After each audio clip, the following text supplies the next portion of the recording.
So Scott Valentine is the Data Quality Program Manager within the Analysis Division of FMCSA. He's been working with truck and bus safety data for over 20 years. He works with the states and the public to ensure everyone has good data for making safety decisions.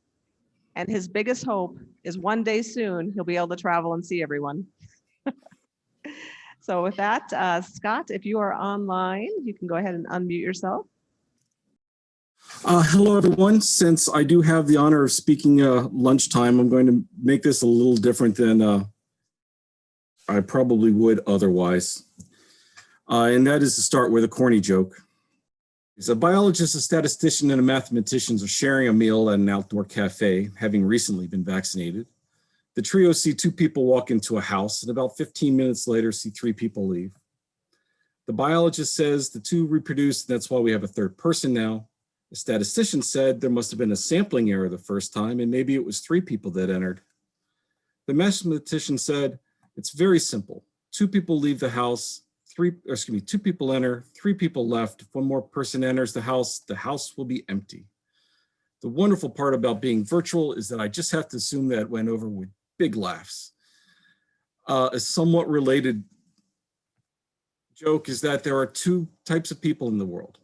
Those that can make inferences based on incomplete data.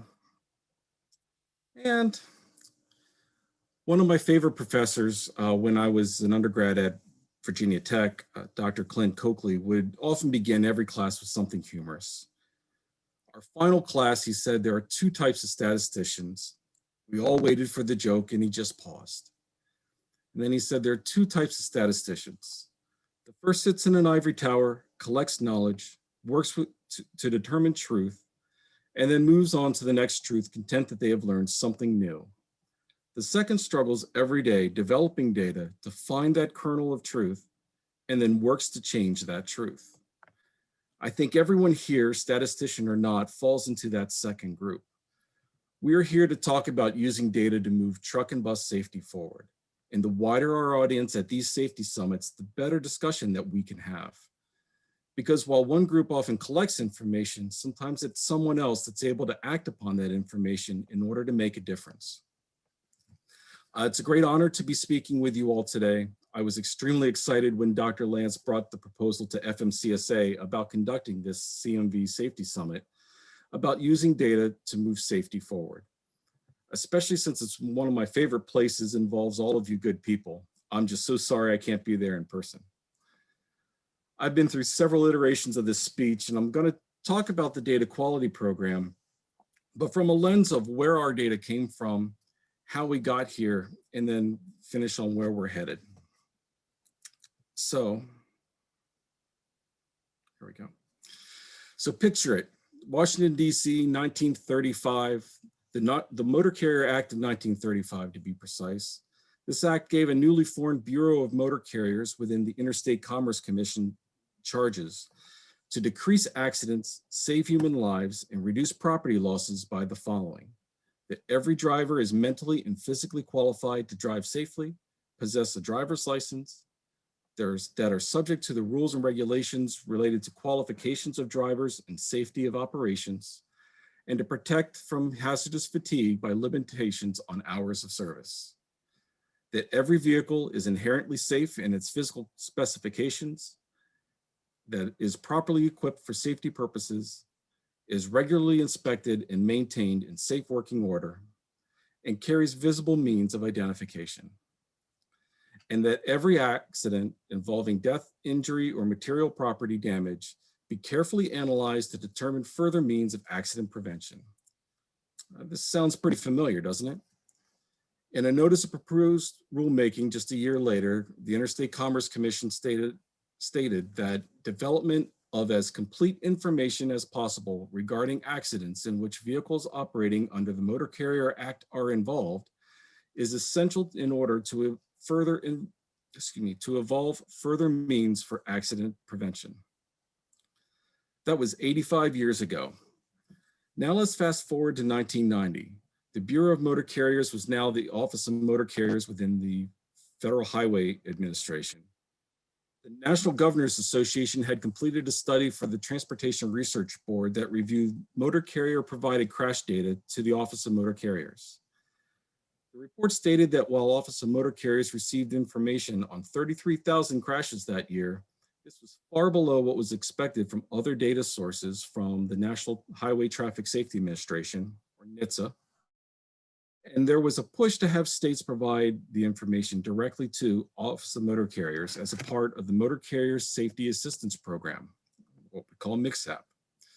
A special grant program was started to help states make modifications to their crash reports, to train police officers, and for the collection of this data through a new program called SafetyNet. The National Governors Association had recommended a simplified data collection scheme where the focus was on identification of the driver, vehicle, and motor carrier, and some limited other information about the crash. By the end of the decade, Office of Motor Carriers went from 33,000 records to receiving data on 100,000 crashes per year. The other thing that SafetyNet did was to give states a way to send their information on inspections of large trucks and buses and their drivers to the Office of Motor Carriers. With so much information coming, it was time to use the power of computers and start doing something new with it. Brian Price, working with the Volpe National Transportation Systems Center, a part of USDOT, and specifically with Don Wright and Dave Madsen, the latter who is speaking at 3 o'clock, developed a safety status of motor carriers. You may know this by the shortened name SafeStat. SafeStat changed how we operated so that state-reported crashes and inspections directly impacted the carriers that were targeted for investigations. By the way, some of you may also remember a spinoff of SafeStat that was used at the roadside to prioritize companies to be inspected, also known as the Inspection Selection System, developed by our Dr. Lance here. About the same time, Dr. Ralph Kraft, who had played an important role in developing the National Governors Association recommendation of crash data collection, had been hired by Federal Highways to develop an annual publication on large truck crashes.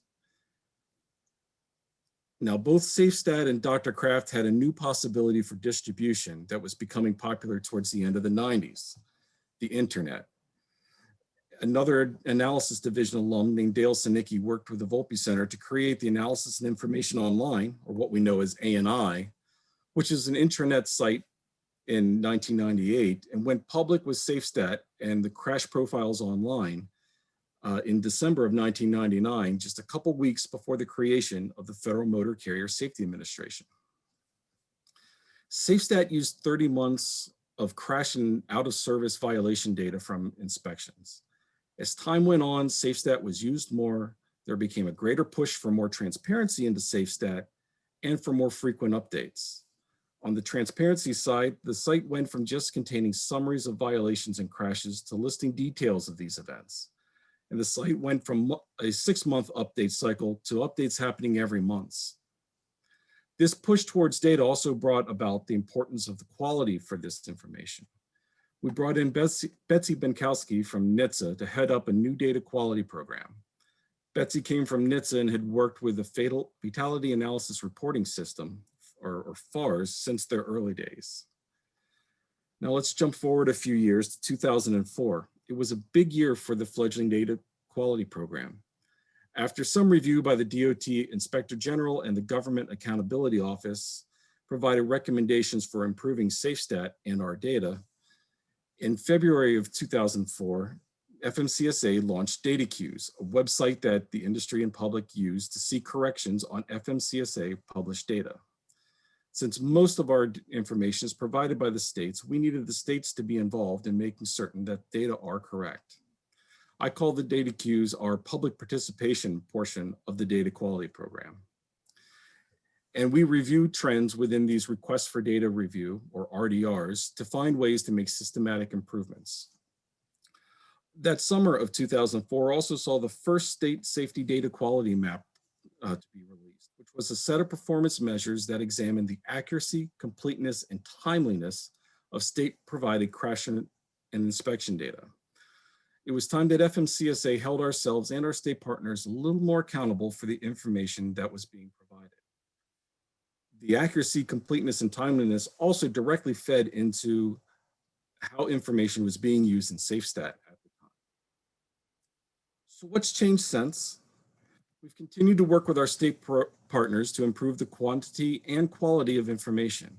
We've gone from receiving information on 100,000 large trucks and buses and crashes to receiving information on 194,000 trucks and buses in federally reportable crashes in 2019.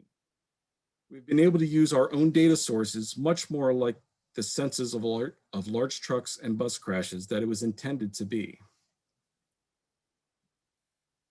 And we have changed how we use this information, and it's led to a change in data quality, which then further expands how we can use the information. For example, we've expanded our state safety data quality measures to focus on other important elements within our data, such as ensuring that a correct VIN is provided. And this has allowed us to use data in ways that we could not reliably use before, such as assisting local law enforcement in locating stolen trucks or trailers, or assisting NHTSA with recalls on defective vehicles. Okay, so why the history lesson? The things we do today are firmly rooted in the past.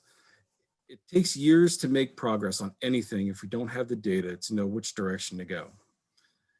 We have about tapped all the potential of our existing crash data. We are 30 years removed from these original National Governors Association recommendations. And if we are to move safety forward, we need a clear picture about motor vehicle crash data. Back in 2017, we had a federal advisory committee provide a recommendation on moving our crash data forward. The recommendation was for FMCSA to adopt NHTSA's Model Minimum Uniform Crash Criteria, or MUC.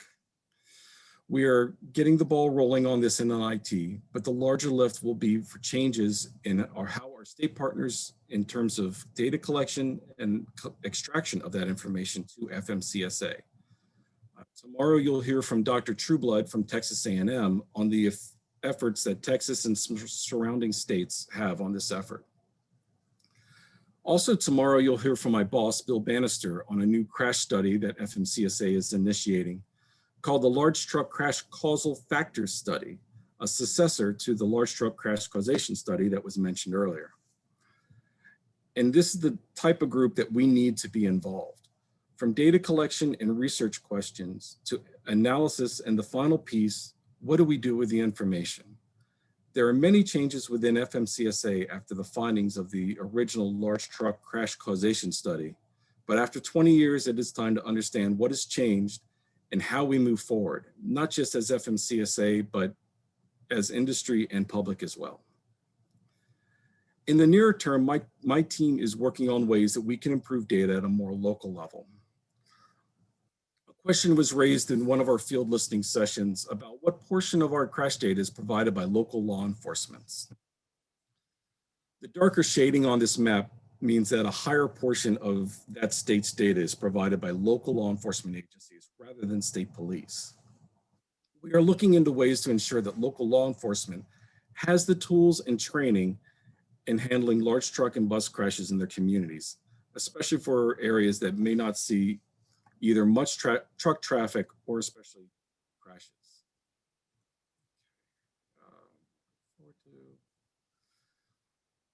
In preparing for this, I had two major points that I wanted everyone to walk away from. The first is that our data is first and foremost about people. Our inspections highlight the experiences of commercial drivers and motor carriers, and our crash data is about a person's worst or sometimes final day. Our data is about the men and women that also complete inspection and crash reports, and the data managers that are responsible for the quality of the data and for providing it to FMCSA. And finally, it is also about those that use the data to work to improve the safety of our roads.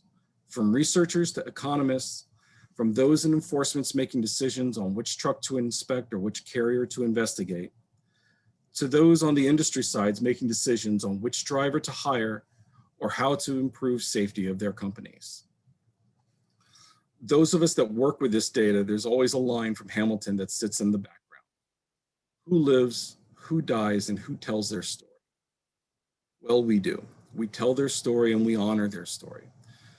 We strive to learn new things from combining their story with others within the data, that we are all more the sum of our parts.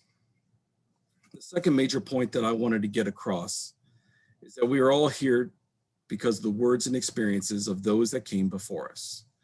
It is our job to prepare for those that come next.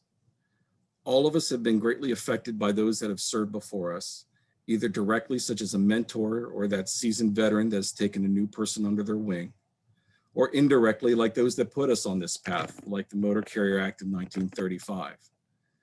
I've named a few of those people for me in this talk, people that have had a tremendous effect in widening my worldview and putting me on my path. I'd like to finish the story of my first time using this data. Fresh out of college, I was hired as a contractor working on site for the Office of Motor Carriers within the analysis division. My first assignment was kind of freeform. The chief at the time, Terry Shelton, gave me access to the fatality analysis reporting system, a census of all fatal crashes in the United States. And she said, come back and tell me something you didn't know. She wanted to challenge what I thought I knew or what I thought was important as opposed to what truth really was. As it was my first big assignment, I wanted to find something really big, and I struggled to find something that I felt was that important. I figured that I needed to better understand the data, so I ended up going in the opposite direction. I used that assignment to find a crash from nearly a decade before. It was a drunk driver crash that took the life of a 17-year-old that I knew from high school. I explained to Terry that while there were some facts that I knew about the crash from newspaper articles and word of mouth, there was something clinical yet personal in reviewing the data from FARS and being able to reconstruct that dark and windy road, a driver with a 0.18 blood alcohol content, and how long the passenger had to sit and wait for rescue on that dark and rainy night. I learned what I could about the data, and I learned what wasn't there as well.